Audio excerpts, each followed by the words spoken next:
Graça e paz, irmãos, saúdo a todos com a paz do Senhor.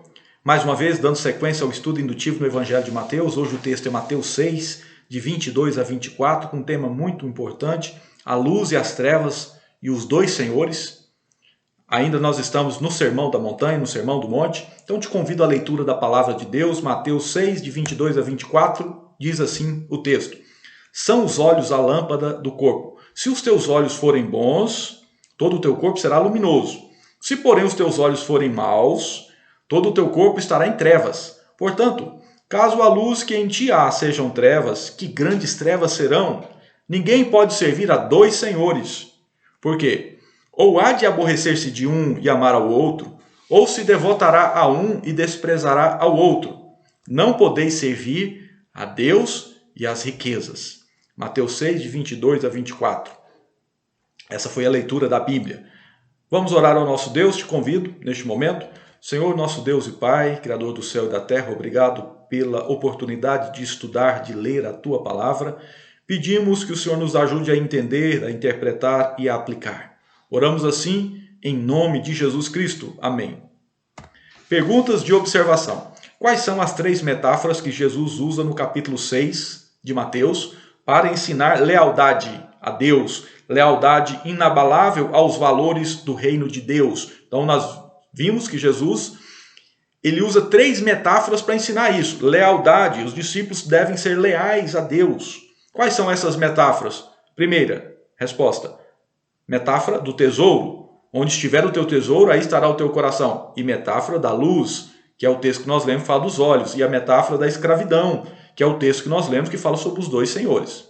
Tá? Três metáforas para ensinar que os discípulos de Deus, de Jesus, devem ser leais. Leais aos valores do reino divino. Segunda pergunta. Os olhos, como lâmpadas, clareiam para dentro ou para fora? Se nós observarmos aqui o verso 22, a ênfase é que os olhos das pessoas são como lâmpadas. Mas não lâmpadas que estão clareando no primeiro momento para fora. São lâmpadas que recebem luz de fora para dentro. Então a luz vem de uma fonte externa, passa pelos olhos da pessoa e clareia o corpo da pessoa. Depois o corpo fica todo luminoso, mas esse é o processo. A luz vem de uma fonte externa, passa por essas lâmpadas que são os olhos e clareia o coração, né? Então nós sabemos que essa luz ela vem de Deus. Deus é luz. Essa luz vem, passa pelos bons olhos e clareia a pessoa e ela fica toda luminosa. O corpo todo fica luminoso, né? E o que são olhos bons? O que significa, né? Olhos bons. Jesus está falando, se os olhos são os olhos a lâmpada do corpo. Se os teus olhos forem bons. Então, o que é isso? Olhos bons, né? Olhos bons, conforme a Bíblia, a tradução da Septuaginta, que é o que nós vamos usar aqui, significa sinceridade, lealdade. Então, olhos sinceros ao objeto, sinceros a Deus, sinceros ao foco. Eles estão focados em Deus e não querem se desviar de Deus. Eles querem ficar olhando para Deus, são leais, não são divididos. Olhos bons são sinceros, são leais. Olhos fixados em Deus, que não querem olhar para outros senhores. E qual é o resultado? O resultado dos olhos bons é que todo o corpo fica luminoso, de fora, de dentro para fora, né? Todo o corpo emite luz, tá aí no verso 22. Parte final, todo o teu corpo será luminoso. Se os teus olhos forem bons, todo o teu corpo será luminoso. Ou seja, se os teus olhos forem sinceros a Deus, leais a Ele, vão receber luz de Deus. E aí todo o teu corpo, toda a tua vida vai ser luminosa. E os olhos maus? Os olhos maus, Jesus fala aqui também no verso 23, se porém os teus olhos forem maus, todo o teu corpo estará em trevas. Os olhos maus são os olhos destituídos de sinceridade, os olhos desleais a Deus. Que mesmo que estejam olhando para Deus, focados em Deus por um momento, por qualquer coisa, esses olhos maus se desviam de Deus, olhando e querendo receber energia, luz de outras fontes, né? Então são olhos destituídos de pureza, de revelação, São olhos desleais, insinceros a Deus, né? Esses são os olhos maus. E aqui na parte final do verso 23, Jesus fala que há uma situação em que a pessoa que tem olhos maus fica pior ainda, né? Quando a pessoa ela se ilude, ela se engana que os seus olhos são bons. Ela acha que os seus olhos são bons, mas na verdade os olhos são maus. Ela pensa que há luz nela, mas não há luz nela, há trevas. Em razão dessa ilusão, desse auto-engano, a situação dela fica pior. É o que Jesus fala. Portanto, na parte final do verso 23, caso a luz que em ti há sejam trevas, que grandes trevas serão. Que grandes trevas, que situação difícil que a pessoa fica. Porque ela está nas trevas e ainda pensa que está na luz. Ela tem olhos maus e acha que os olhos são bons. Então a situação fica mais difícil para ela. Que grandes trevas serão. É isso que Jesus está ensinando, né? No verso 24, Jesus fala de dois senhores, exemplificando. Ele traz o ensino e conclui dizendo, por exemplo, vocês não podem servir a esses dois senhores. Quais são esses dois senhores? Aí no verso 24, Deus e as riquezas. Deus e as riquezas, está na parte final. Não podeis servir a Deus e as riquezas, na parte final do verso 24. Outro ponto aqui, ó. Na NVI é Nova Versão Internacional, é uma tradução muito utilizada, né? A palavra riquezas, aí do verso 24, é substituída por uma palavra aramaica muito conhecida, que é a palavra mamon. A pergunta é, essa palavra mamon, que substitui riquezas na NVI, significa alguma coisa em que se deposita confiança? Mamon significa isso? Originalmente, alguma coisa em que se deposita confiança? Resposta? Sim. Por que é substituído por riqueza? Porque normalmente as pessoas depositam a sua confiança nas riquezas. Então, mamon substitui dinheiro, riquezas, materialismo. Todas essas coisas que atraem a confiança das pessoas. Elas deixam de confiar em Deus para confiar em mamon, no dinheiro. Deixam de confiar em Deus para confiar nas riquezas, no materialismo.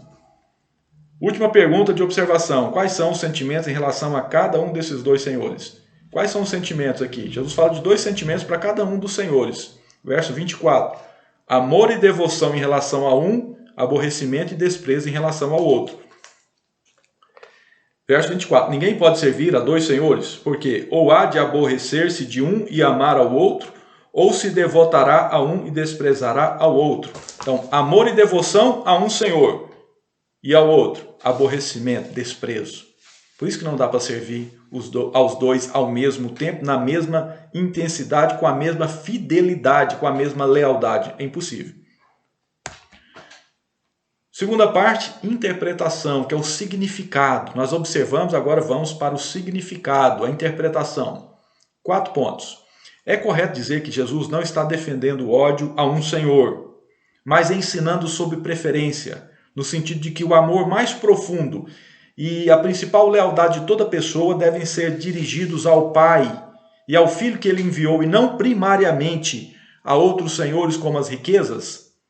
Resposta correta. Jesus está ensinando isso. Não é que Jesus está falando que nós podemos odiar as riquezas, ou podemos odiar outros senhores e devemos amar somente a Deus. Não é isso que Jesus está ensinando aqui. Ele está falando na questão de preferência, de lealdade, né? E falando que a principal lealdade de uma pessoa tem que ser lealdade a Deus e não lealdade a outros senhores, como as riquezas. Desculpa. Em outras palavras, o ensino de Jesus é que em momentos de crise nós temos que escolher entre nossas lealdades, e uma só pode ser a principal. Que um senhor vai ter a preferência? É isso mesmo que Jesus está ensinando. Não, no momento de crise, a pessoa tem que escolher. Ela é leal a quem? Leal a Deus ou leal às riquezas? Leal a Deus ou leal ao materialismo, né? Ao dinheiro, a mamon? Então, nos momentos de dificuldade, vai ser exigido isso da pessoa, né? E só um senhor tem que receber essa lealdade principal, essa preferência, né, primária. Isso é a preferência. E aqui, ó, a gente vai ver que esse ensino sobre os dois senhores está ligado com o ensino de luz e trevas. Por quê? Se a preferência for o reino de Deus, consequentemente, os olhos dessa pessoa são olhos bons e toda pessoa será iluminada. Então, no momento de crise, a pessoa tem que escolher quem tem preferência sobre a vida dela. Ela escolhe Deus. Consequentemente, os seus olhos são bons. Ela se foca em Deus, ela se fixa em Deus e não desvia o olhar. Ela é fiel a Deus. Então, ela vai receber luz de Deus e todo o corpo fica iluminado. Vejam que os dois ensinos se conectam. O ensino sobre os dois senhores e o ensino sobre luz e trevas. Por outro lado, se no momento de crise a pessoa escolhe os outros senhores, por exemplo, a riqueza,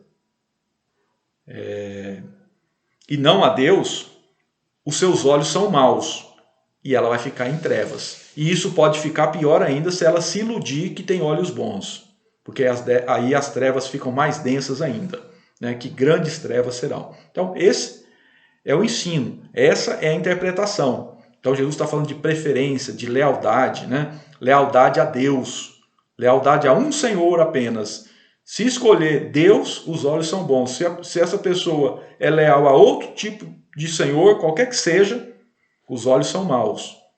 Quem tem olhos bons, recebe a luz boa de Deus. Quem tem olhos maus, recebe ou as trevas do mal, né? Última parte, aplicação. Agora podemos colocar em prática, né? Por que isso pode nos ajudar no nosso dia a dia? Tem alguns pontos, 3 pontos aqui para a gente pensar. A forma como utilizamos os recursos financeiros demonstra que servimos a Deus ou às riquezas. Então, a forma como nós utilizamos os nossos recursos financeiros no dia a dia demonstra qual Senhor tem preferência na nossa vida, a quem somos leais, a quem somos fiéis. Demonstra? Sim, demonstra. Né? Então, o jeito que a gente está administrando as preferências dos nossos recursos, isso vai mostrar, eu sou fiel a Deus, eu sou leal a Deus, ou não. Outro ponto, qual tem sido o critério para a escolha de empregos e profissões? O salário ou a oportunidade de servir ao Senhor? Aqui também vai indicar essa lealdade, essa preferência, né? Então, na escolha das profissões, dos empregos, qual tem sido o critério que os cristãos usam? É o maior salário ou é a maior oportunidade de servir a Deus naquele trabalho, naquele emprego? Às vezes o emprego paga menos, a profissão menos rentável, mas a pessoa vai ter mais oportunidade de servir a Deus, de ajudar o próximo, de fazer aquilo que Deus exige e fica feliz. Por outro lado, às vezes o salário é alto, mas a pessoa não vai ter a mesma oportunidade. Então, esse critério da escolha também indica se os olhos são bons, se os olhos são maus, se a pessoa é leal a Deus ou às riquezas, né? E por último, você seria capaz de fazer a oração de Matthew Henry? Um homem leal a Deus quando foi roubado, ele foi roubado, chegou em casa e escreveu essa oração. Foi um grande homem de Deus. Você seria capaz de fazer essa oração numa situação parecida? A oração dele: Senhor, eu te agradeço porque nunca fui roubado antes. Porque, embora tenham levado o meu dinheiro, minha vida foi poupada. Porque, embora tenham levado tudo o que eu tinha, não era muito. Porque eu fui a vítima, não quem praticou o roubo. Uma oração assim, sincera, demonstra um coração leal a Deus. Né? Que Deus te abençoe, que Deus nos abençoe, possamos continuar nesse estudo indutivo do Evangelho de Mateus. Uma semana abençoada a todos, protegida, no nome de Jesus Cristo.